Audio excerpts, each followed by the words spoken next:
മുഖ്യ തെരഞ്ഞെടുപ്പ് കമ്മീഷണറായി ഗ്യാനേഷ് കുമാർ ചുമതലയേറ്റു. മുഖ്യ തെരഞ്ഞെടുപ്പ് കമ്മീഷണറെ തെരഞ്ഞെടുക്കുന്ന സെലക്ഷൻ കമ്മിറ്റിയുടെ രൂപീകരണം ചോദ്യം ചെയ്തുള്ള ഹർജി ഇന്ന് സുപ്രീംകോടതി പരിഗണിക്കും. ഇതിനിടെയാണ് ഗ്യാനേഷ് കുമാർ ചുമതലയേറ്റത്. ബൽറാം നെടുങ്ങാടി വിശദാംശങ്ങളുമായി. ബൽറാം, സുപ്രീംകോടതി സെലക്ഷൻ കമ്മിറ്റിയുമായി ബന്ധപ്പെട്ട ഹർജി പരിഗണിക്കാനിരിക്കുന്നു. മറ്റൊന്ന്, പ്രതിപക്ഷത്തിന്റെ കടുത്ത വിയോജിപ്പുണ്ട്. രാഹുൽ ഗാന്ധിയുടെ വിയോജന കുറിപ്പൊക്കെ പുറത്തിറക്കി അദ്ദേഹം ആ ഘട്ടത്തിൽ ചുമതലയേറ്റെടുത്തിരിക്കുകയാണ്.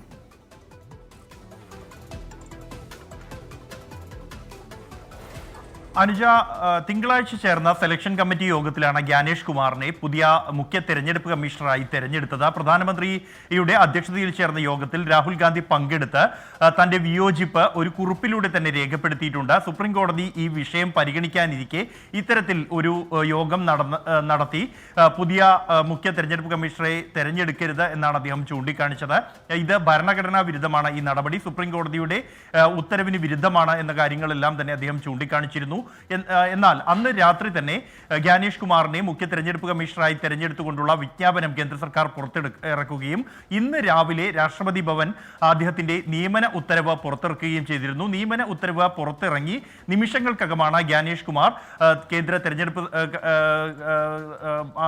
കമ്മീഷന്റെ ആസ്ഥാനത്തെത്തി പുതിയ മുഖ്യ തെരഞ്ഞെടുപ്പ് കമ്മീഷണറായി അധികാരം ഏറ്റെടുത്തത്. ഇന്ന് അതേസമയം സുപ്രീം കോടതി ഈ വിഷയം പരിഗണിക്കുന്നുണ്ട്. ജസ്റ്റിസുമാരായ സൂര്യകാന്ത്, എൻ കോടീശ്വർ സിംഗ് എന്നിവരടങ്ങുന്ന ബെഞ്ചാണ് ഈ വിഷയം പരിഗണിക്കുന്നത്. മുഖ്യ തെരഞ്ഞെടുപ്പ് കമ്മീഷണറുടെ തെരഞ്ഞെടുപ്പ് കമ്മീഷണർമാരുടെയും നിയമന പ്രക്രിയയിൽ കേന്ദ്ര സർക്കാരിന് മേൽക്കൈ നൽകുന്ന തരത്തിൽ 2023 നടത്തിയ നിയമനിർമ്മാണം ചോദ്യം ചെയ്താണ് ഈ ഹർജി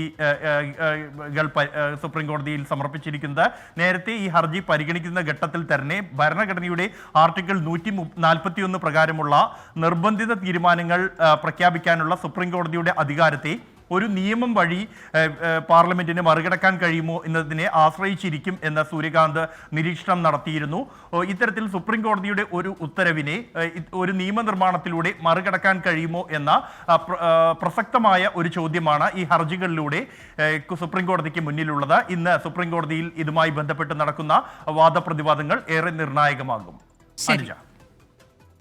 ഗ്യാനേഷ് കുമാർ മുഖ്യ തെരഞ്ഞെടുപ്പ് കമ്മീഷണറായി ചുമതലയേറ്റു. അതിന്റെ വിശദാംശങ്ങളാണ് ബൽറാം നെടുങ്ങാടി നൽകിയത്.